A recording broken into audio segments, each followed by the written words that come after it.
اعوذ باللہ من الشیطان الرجیم بسم اللہ الرحمن الرحیم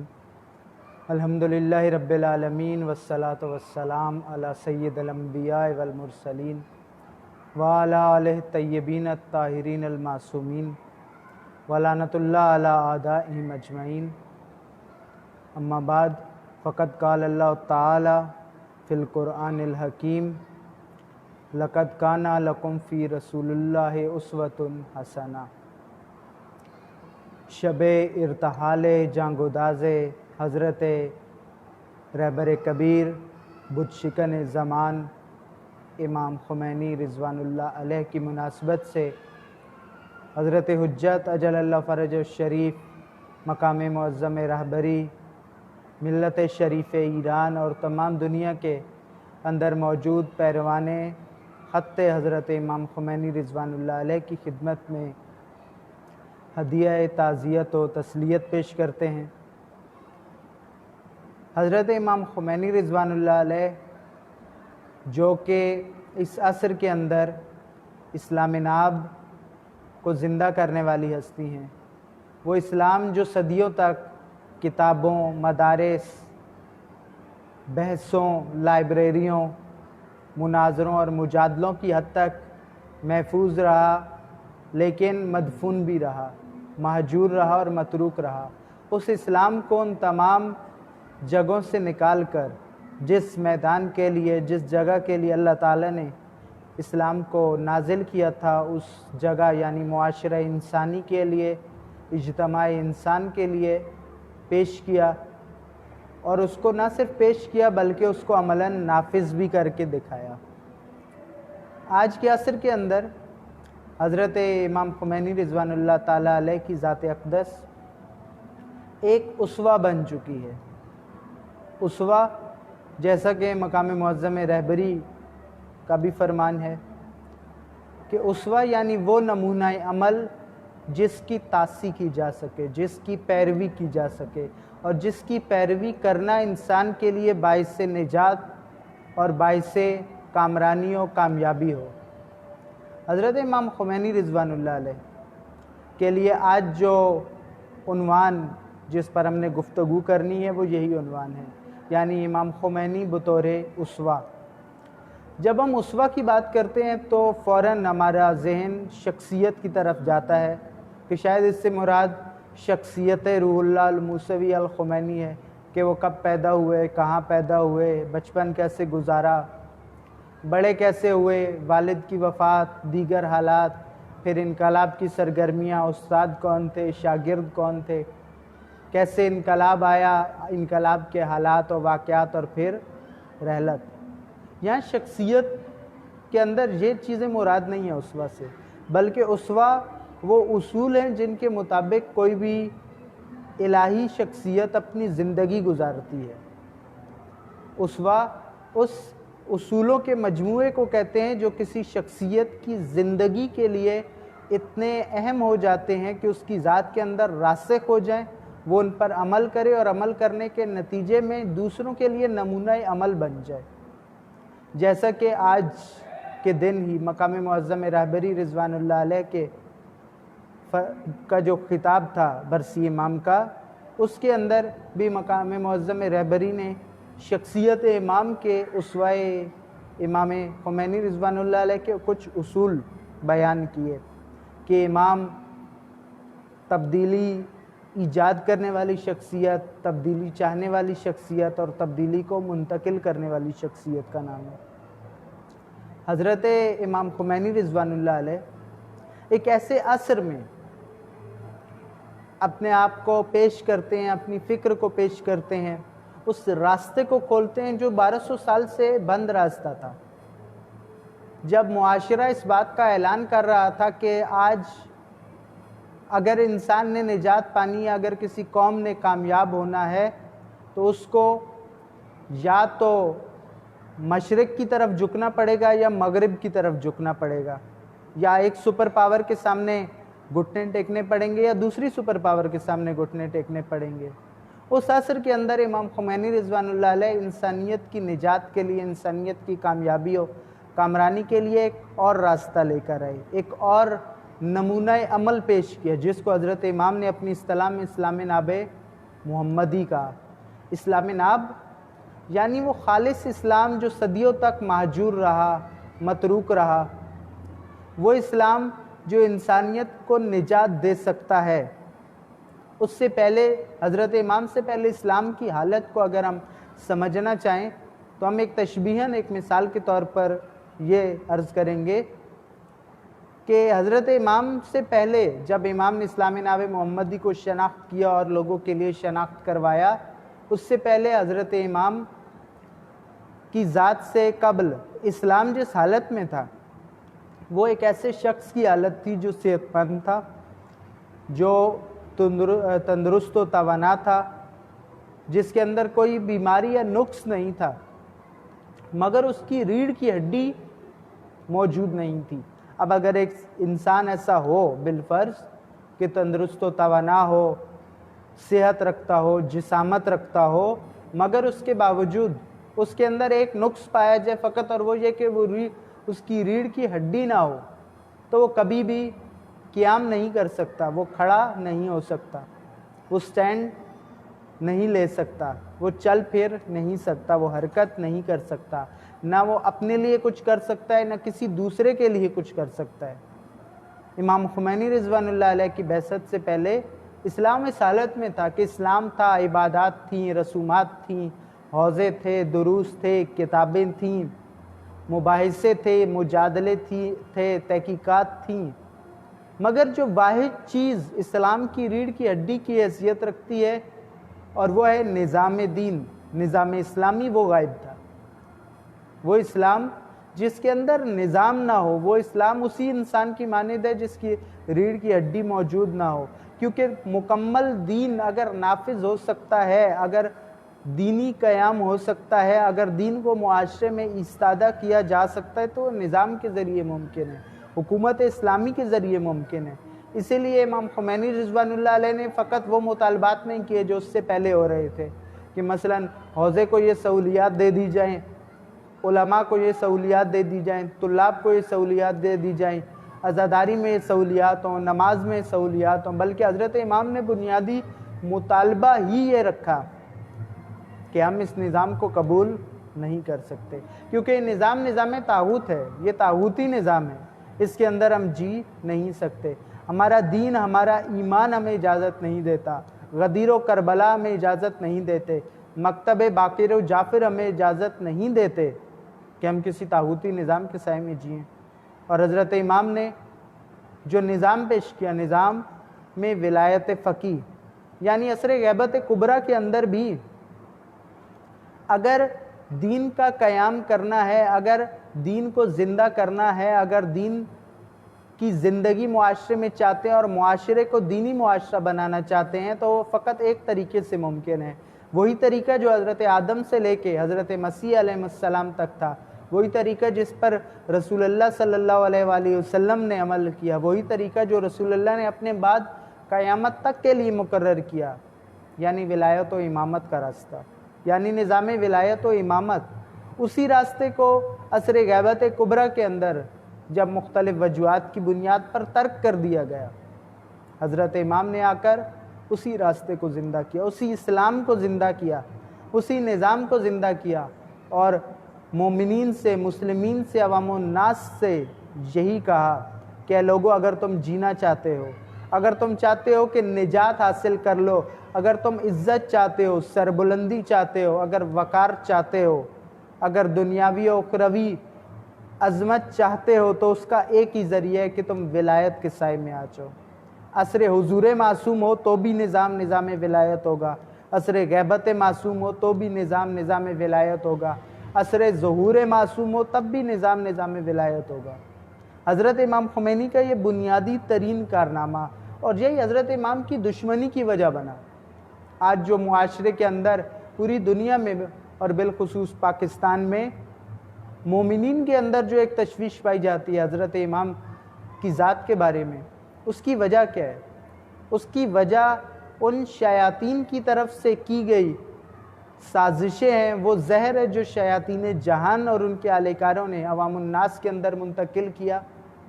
کیونکہ شیاطین جہان کے لیے مصیبت، ان کے لیے موت، ان کے لیے نابودی بن گیا خمینی نابودی بن گیا، یعنی راہ خمینی، یعنی فکر خمینی، یعنی وہ نظام جس کو حضرت امام خمینی رضوان اللہ علیہ نے متعارف کروایا۔ کیونکہ اگر ہم دیکھیں، وہ زمانہ دیکھیں جس کے اندر حضرت امام آئے، وہ ایک ایسا زمانہ تھا جو انتہائی مشابہت رکھتا ہے اس زمانے سے جب رسول اللہ صلی اللہ علیہ وآلہ وسلم مبعوث برسالت ہوئے۔ رسول اللہ کے زمانے میں بھی دو طرح کی طاقتیں تھیں، دو طرح کی سپر پاورز تھی، کیسر و کسرا کی طاقت، اور ان کے درمیان میں دنیا یہی جانتی تھی کہ یا آپ کو رومیوں کے سامنے جھکنا ہوگا یا آپ کو فارسیوں کے سامنے جھکنا ہوگا، یا روم یا فارس، یا کیسر یا کسرا، یہ دو ہی طاقتیں ہیں۔ آپ نے اگر جینا ہے دنیا کے اندر کسی قوم نے تو کسی ایک کے ساتھ ملحق ہونا پڑے گا۔ اس وقت رسول اللہ مبعوث ہوئے اور رسول اللہ صلی اللہ علیہ وآلہ وسلم نے واضح طور پہ فرما دیا کہ ہم نہ کیسر کے ساتھ الحاق کریں گے نہ کسرا کے ساتھ الحاق کریں گے، بلکہ ہمارا بنیادی ترین منشور ہی یہ ہے کہ لا الہ الا اللہ، یعنی اللہ تعالیٰ کے علاوہ حق حاکمیت، حق عبودیت، حق الوہیت کسی کے پاس نہیں ہوگا۔ یہی وہ نعرہ تھا جو حضرت امام خمینی نے لگایا، کیونکہ امام کے زمانے میں ایک طرف روس تھا، ایک طرف امریکہ، اور پوری دنیا اسی شش و پنج میں مبتلا تھی۔ مومنین، مسلمین، سب کے سب، مسلمان، غیر مسلمان۔ قرآن تھا ان کے پاس، نہج البلاغہ تھی ان کے پاس، رسول اللہ کی سیرت و سنت تھی ان کے پاس، کربلا تھی ان کے پاس، عزاداری تھی ان کے پاس، مجالس تھی ان کے پاس، ائمہ علیہ السلام کے تعلیمات موجود تھیں، مگر یہ تمام تعلیمات موجود ہوتے ہوئے ان تعلیمات سے کچھ اخذ نہیں کیا گیا۔ ان تعلیمات سے صرف تواغیت کے ساتھ کیسر و کسرا، جو ہمارے زمانے کے کیسر و کسرا تھے، امریکہ اور اسرائیل اور ان کے اہلِ کار، ان کے ساتھ گٹھ جوڑ کرنے کے جواز تلاش کیے گئے۔ اس زمانے میں حضرت امام خمینی آئے، حتیٰ حوزہ امام خمینی کا مخالف، عوام میں سے بہت سارے امام خمینی کے مخالف، امریکہ امام کا مخالف، شاہ امام کا مخالف، صدام امام کا مخالف، آل سعود امام کے مخالف، لیکن ان تمام مخالفتوں کے باوجود حضرت امام اپنے راستے پر قائم رہے۔ وہ راستہ جس کو حضرت امام نے متعارف کرایا اور آج راہ امام خمینی کے نام سے جانا جاتا ہے، یعنی دنیا کی نجات کا ذریعہ فقط ایک ہے، اور وہ یہ کہ اسلام ناب محمدی کی بنیاد پر معاشرے کے اندر تحول ایجاد کیا جائے، معاشرے کے اندر وہ تبدیلی لائے جائے جو بنیادی تبدیلی ہو، اور معاشرے کو نظام خدا، نظام ولایت کے تحت لایا جائے۔ حضرت امام خمینی رضوان اللہ علیہ کا یہ وہ کارنامہ ہے جو حضرت امام کی عظمت کی وجہ بھی ہے اور حضرت امام سے جو دشمنی کی جاتی ہے اس کی وجہ بھی ہے، کیونکہ حضرت امام خمینی رضوان اللہ علیہ نے جو تجدید دین کی، جو دین کو زندہ کیا، اس خالص دین کو جو اس سے پہلے نہیں موجود تھا۔ حضرت امام خمینی رضوان اللہ علیہ اس زمانے میں جب اکثریت مومنین، علماء، خطباء، فقہاء و دیگر انسداد دین کے قائل ہو چکے تھے کہ راہ دین مسدود ہو چکی ہے، راہ دین بند ہو چکی ہے غیبت کے بعد، اور جب تک امام عصر اجل اللہ فرج الشریف کا ظہور نہیں ہو جاتا تب تک اس راہ کو دوبارہ کھولنا ممکن نہیں ہے، دین کا نفاذ ممکن نہیں ہے۔ دین کے نفاذ کے لیے ایک ہی صورت ہے کہ ظہور امام عصر ہو، ورنہ دین مسدود ہے، دین کا راستہ بند ہو چکا ہے، اب نہ دین پر عمل ہو سکتا ہے نہ دین نافذ ہو سکتا ہے۔ اس زمانے میں حضرت امام مبعوث ہوئے اور حضرت امام نے اس باطل اور شیطانی نظریے کا قلع کما کیا کہ اسلام کا راستہ مسدود نہیں ہوا، اگرچہ معصوم غیبت میں ہیں، اگرچہ امام عصر موجود نہیں ہے ظاہراً ہمارے درمیان، مگر امت موجود ہے، مگر قرآن موجود ہے، مگر اہل بیت کی تعلیمات موجود ہیں۔ اگر اس عصر میں عصر غیبت میں دین مسدود ہو جائے، نظریہ انسداد دین درست ہو، تو صورت میں خود عدالت خدا پر سوال کھڑا ہو جائے گا کہ یہ خدا کیسا خدا ہے جس نے بندے تو رہنے دیے، آبادی تو رہنے دی، لیکن اس کے باوجود اس کی ہدایت کا کوئی حتمی طریقہ نہیں رکھا. کیونکہ تشیع ایک بنیادی فرق اور امتیاز رکھتا ہے کہ تشیع کے مکتب کے اندر ہدایت تسلسل سے جاری ہے. وہ ہدایت کا سلسلہ جو حضرت آدم علیہ نبینا علیہ الصلاۃ والسلام سے شروع ہوا، وہ سلسلہ تسلسل سے جاری ہے. اس کے اندر کہیں بھی تعطل نہیں آیا، کیونکہ اگر کہیں بھی سلسلہ معطل ہوتا ہے اور انسانی آبادی موجود ہے تو یا خدا کی عدالت پر سوال کھڑا ہوتا ہے کہ خدا نے انسان رہنے دیے لیکن ان کی ہدایت کا کوئی بندوبست نہیں کیا. رسول اللہ صلی اللہ علیہ وآلہ وسلم کی رحلت کے بعد اور ختم نبوت کے بعد باب نبوت بند ہوا، لیکن باب ہدایت جاری ہے. باب ہدایت مسلسل کھلا ہوا ہے. اسی لیے رسول اللہ کے بعد امیر المومنین ولی مومنین بنتے ہیں، امام مومنین و مسلمین بنتے ہیں، اور یہ سلسلہ امام یاسر کی غیبت تک جاری رہا. جس طرح ختم نبوت کے بعد دین مسدود نہیں ہوا اور تشیع اس بات پر ایمان رکھتے ہیں اور اس بات پر دلائل و براہین رکھتے ہیں کہ ختم نبوت کے بعد رحلت رسول اللہ کے بعد بھی دین مسدود نہیں ہوا، باب ہدایت بند نہیں ہوا، بلکہ وہ جاری ہے. اسی طرح زمانہ غیبت میں جب امام معصوم غیبت میں گئے تو صورت میں دین کا راستہ بند نہیں ہوا، دین مسدود نہیں ہوا، بلکہ اب وہ ذمہ داری امام کے جانشینوں کی طرف منتقل ہو گئی. اور اسی راز کو حضرت امام خمینی رضوان اللہ علیہ نے عوام کے سامنے پیش کیا.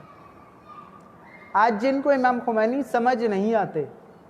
آج جن کو رائے امام سمجھ نہیں آتی، آج جن کو انقلاب امام سمجھ نہیں آتا، آج جن کو فکر امام سمجھ نہیں آتی، اور ان کو یہ کوئی نئی انہونی اور شاید غیر اسلامی اور غیر از تشیع کوئی چیز نظر آتی ہے، اس کی بنیادی وجہ یہ ہے کہ ان کو دراصل سیرت رسول اللہ سمجھ میں نہیں آئی، ان کو سیرت امیر المومنین سمجھ میں نہیں آئی، ان کو سیرت معصومین سمجھ میں نہیں آئی، ان کو قرآن سمجھ میں نہیں آیا. کیونکہ اگر ان کو قرآن سمجھ میں آیا ہوتا، اگر ان کو سیرت سمجھ میں آئی ہوتی تو کبھی بھی امام خمینی ان کے لیے ناشناختہ نہ رہتے. کیونکہ امام خمینی کی فکر خالصتاً قرآن و اہل بیت کی فکر ہے. کیا ایک زمانے میں تو تشیع یہ دعویٰ کرے کہ ہمارے لیے حق حکومت اس کے پاس ہوگا جس کو اللہ منتخب کرے، ہم اگر جی سکتے ہیں تو نظام ولایت کے سائے میں جی سکتے ہیں، اس کے علاوہ ہم کو کوئی نظام قبول نہیں ہے. 11 ہجری میں تو تشیع کا یہ دعویٰ ہو، لیکن یہ دعویٰ عصر غیبت کبریٰ کے آغاز کے ساتھ ہی بدل جائے اور پھر تشیع دوسرے نظاموں کی طرف جانا شروع کر دیں. ایسا ہو سکتا ہے؟ نہیں ہو سکتا، کیونکہ کوئی نئی آیت نازل نہیں ہوئی، کوئی نئی روایت نہیں انقال ہوا، اس کا کوئی نئی روایت ہم تک منتقل نہیں ہوئی، کوئی نیا اصول منتقل نہیں ہوا، بلکہ وہی اللہ ہے، وہی قرآن ہے، وہی سیرت ہے، وہی سنت ہے اور وہی اصول ہے واحد، اور وہی ایک ہی صراط مستقیم ہے. اور ان سب کے اندر مومن کے جینے کے لیے جو نظام مقرر ہے، حضرت امام خمینی رضوان اللہ علیہ نے اس نظام کو پیش کیا، نظام ولایت فقیہ. اس نظام کی بنیادی ترین خصوصیت یہ ہے کہ نظام خدا محور ہے، اس کے اندر سب کچھ خدا کا ہے، اس کے اندر کوشش بھی خدا کے لیے ہے، نتیجہ بھی خدا پر ہے،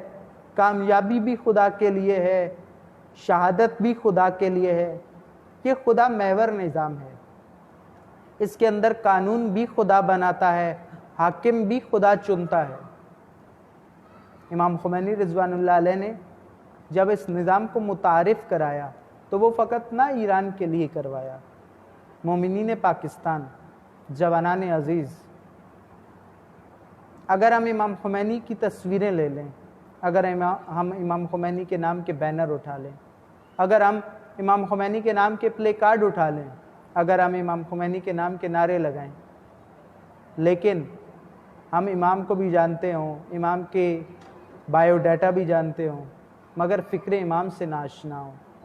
راہ امام ہمارے لیے ناشناختہ ہو اور ہم راہ امام پر نہ چل رہے ہوں، تو ہم نے امام خمینی کی ناقدری کی، اس نعمت خدا کی ناقدری کی ہم نے۔ ضرورت جس چیز کی ہے کہ اس راہ کو، اس اسلام کو جسے امام خمینی نے دریافت کیا، وہ راہ جس کو امام خمینی نے کھولا، ہم اس راستے کو آج زندہ کریں۔ وہ راستہ صرف ایرانیوں کے لیے نہیں ہے، کیونکہ خمینی ایران میں پیدا ضرور ہوئے ہیں مگر ایران کے لیے نہیں ہیں۔ جس طرح رسول اللہ حجاز میں پیدا ہوئے، رسول حجازی ہیں پیدائش کے اعتبار سے، لیکن رسول عالمین ہیں رسالت کے اعتبار سے، ہدایت کے اعتبار سے۔ پوری دنیا میں کہیں بھی موجود ہوں ہم، کوئی بھی شخص جو رسول اللہ کی پیروی کرنا چاہے وہ کر سکتا ہے۔ کیوں؟ کیونکہ رسول اللہ کی تعلیمات آفاقی ہیں، رسول اللہ کی تعلیمات الہی ہیں، رسول اللہ کی تعلیمات عالمی ہیں، ان کے اندر جامعیت ہے، آفاقیت ہے۔ وہ شخص یہ نہیں کہہ سکتا کہ میں مثلاً بر صغیر کا ہوں، میں ہندوستان کا ہوں، میں پاکستان کا ہوں، تو مجھے یہاں کا مقامی رسول چاہیے۔ اگر ایک شخص مثلاً امریکہ کے اندر موجود ہے اور وہ امیر المومنین کی پیروی کرنا چاہتا ہے تو وہ کر سکتا ہے۔ اگر وہ راہ علی پر چلنا چاہتا ہے، اگر اپنی سرزمین پر راہ علی ابن ابی طالب کو جاری کرنا چاہتا ہے تو وہ کر سکتا ہے۔ کیوں؟ کیونکہ علی آفاقی شخصیت ہے، کیونکہ علی کی تعلیمات آفاقی ہیں، علی کی راہ آفاقی ہے، یہ کسی ایک سرزمین تک محدود نہیں۔ کربلا کسی ایک سرزمین تک محدود نہیں، اہل بیت کسی ایک سرزمین تک محدود نہیں۔